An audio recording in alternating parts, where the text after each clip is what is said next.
All right, now that the World Cup is concluded, it's done and dusted. So much noise really talked about in the World Cup, left, right, and center. Everybody had an opinion, but I'm glad that it's finally over. We can finally shift our focus on club football, and where better else to start than the transfer saga. There's so much transfers that have been happening. Literally every 2 seconds, there's some transfers.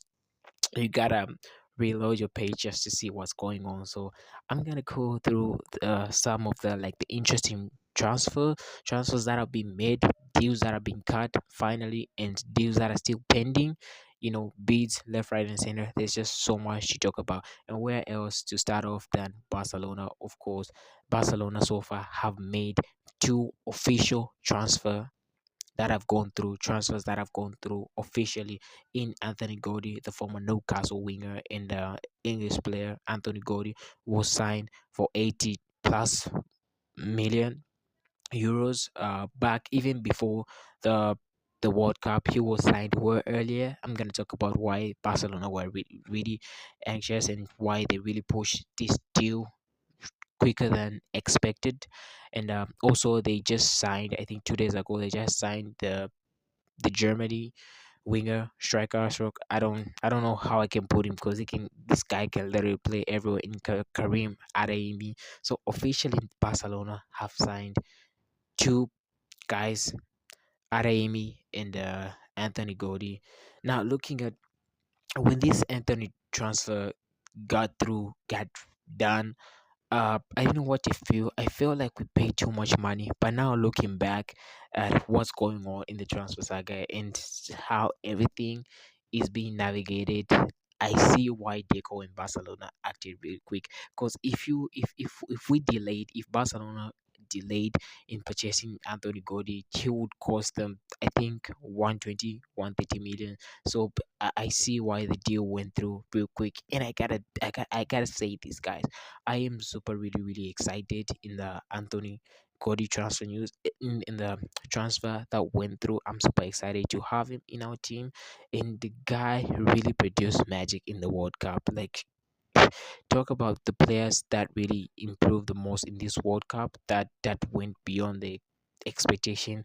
Anthony Cody, he's just that person who kind of like exceeded my expectation. Because don't get me wrong, I was a little bit excited with Anthony Godi, but I wasn't that overly excited in the purchase of Anthony Godi. But just seeing him play in the World Cup, especially in the Mexico game, I feel like for me he was the best player on the pitch in the Mexico game.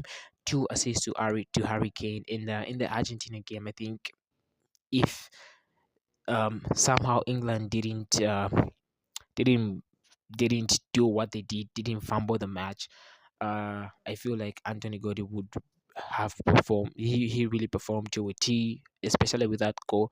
So he's a type of player who shows like he's going to benefit the most from the likes of Lamine Yamal. Them crosses, I feel he's the kind of player who likes track back to win the ball. Real quick and to get it into fruition into the counter attack. So we need that caliber of player, especially with Rafinha being injury prone last couple of months. Because last season Rafinha wasn't at his best in terms of his injuries, health. He wasn't at his best. He tear his quads, he did whatever, and he missed a huge chunk of the season. And then going to the World Cup, he played how many? Did 1 2 games, and again he missed the whole competition. So we need a player like Anthony Godi. The boy. He's just really really really quick in ball recovery, and I feel like we need a player like that. Kind of like reminds me a little bit of Rafinha, because Rafinha, he's a guy who likes to track back and who likes to fight for the ball. So they're kind of similar players in that orbit right there. Now let's talk about Karim Adeyemi. Um, I gotta be honest, I didn't know much about him. Before this transfer was, I didn't know that he played for Borussia Dortmund, but I didn't know much about him, so I had to go online and just watch his videos, see what he's about. And I gotta say, I am super impressed because I have seen he's that kind of player who's just those centered to one position. I feel like he can play as an attacking mid, he can play as a number 10, he can play as a winger, he can also play as a force line. So it's really, really exciting to have him on board. I can't really wait to watch him in that Joan Campa game against Al Hilal. For those of you who don't know, we're gonna play Al Hilal, so I'm really, really excited to see that. So that's it so far for Barcelona. We still have a lot to signing. Like in my opinion, I feel like I am not satisfied with this signing, especially with the type of defense that we had last season.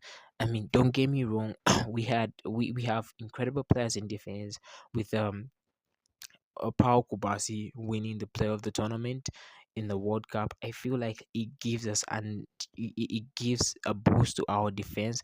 And if he continues with that momentum that he had in the World Cup, he's going to be a force to be reckoned with. But again, you have to look at the Spanish system and the Barcelona system.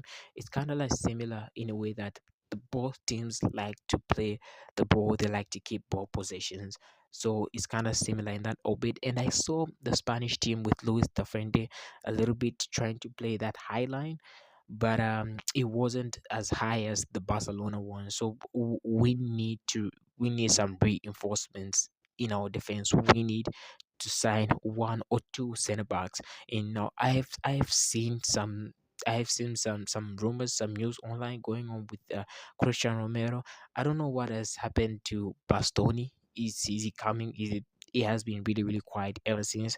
So we don't know, but we need reinforcement. Joao Cancelo is still pending, but I gotta be honest, I really want him in our team. Joao Cancelo, we really, really, really, really need him in our team. Now, let me know in the comments if you want um uh Joao Cancelo to sign for a full extended period in Barcelona. So yeah, and again, Frankie De Jong has been injured, so we also need some reinforcements in terms of defensive mid. I feel like part of the reason why Paul Kobasi was exceptional in the World Cup because he had a really defensive good he had a really good defensive midfield in Rodri. So I feel like we really, really, really, really need a good defensive midfield.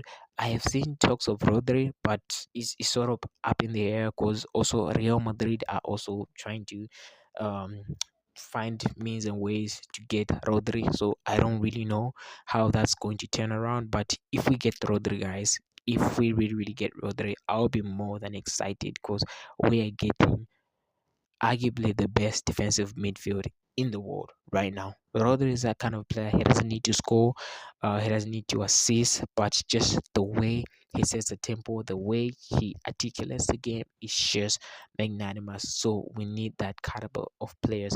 Julian Alvarez, we've been waiting for this Julian Alvarez transfer saga. I don't know, guys. If we don't get Julian Alvarez, then I don't know because Lewandowski is out. Ferran Torres, there's been some rumors that he might be leaving the club. So I don't really know where, but we need to get Julian Alvarez. Now I've seen Deco and Laporta. I think they've issued out a statement saying that if the Julian Alvarez deal doesn't go through, then Barcelona might play without a striker, and we can manage to play with that. But we need, if we were to compete with the likes of Real Madrid, because I'm gonna talk about that later. Real Madrid, they have made some really, really serious reinforcements in this transfer saga. So if we want to compete with the likes of Real Madrid, Arsenal, PSG, we gotta make serious reinforcements. And I feel like the season is, I think we're remaining with about 2 or 3 weeks till the season starts. So we really, really need to make serious reinforcements. So we just have to wait and see what's going to happen. But we really, really need some serious enforcement. A striker is really, really much needed. For me, I would prefer it if Ferran Torres didn't leave. He's not like the best. Like, let's be honest, he's not the best. He scored off that goal in the World Cup, but I gotta say, like Ferran, he's really the best when he's not starting games, but when he's coming out of the bench as a super sub. So we need a player like Ferran, especially in matches where we have to play like the Copa del Rey, the Champions League, and La Liga. We need at least some backup. So Ferran Torres, I hope he stays at Barca. Much love for him. He's Catalan, so we really, really hope that he stays at Barca as a backup plan. But we gotta get Julian Alvarez at all costs. We really, really need to get, especially with Barcelona back to a one v one rule, 1-1 rule. I feel like we can get Alvarez.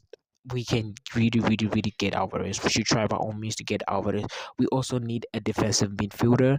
Frankie De Jong is out. I think he'll be out for like 2 to 3 months from now, and by that time I think the Champions League will be underway. So we really need to get a defensive midfielder. We need to get at least one or two center backs. We have Paco Bassi.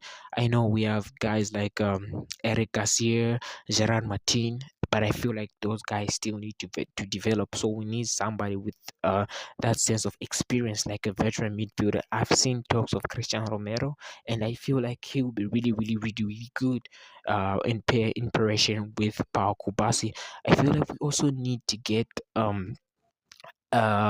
left back because guys like sometimes yours Kunde it sometimes doesn't cut it, so we need that. So there's a lot to talk about. I'll keep on posting, I'll keep on updating on what goes on with Barcelona. So remember to like, subscribe, and comment. I'll see you in the next video. Still continuing this transfer saga. Remember to like, subscribe, and share. If you like, you can share to any person who's really interested. Ciao. Adios.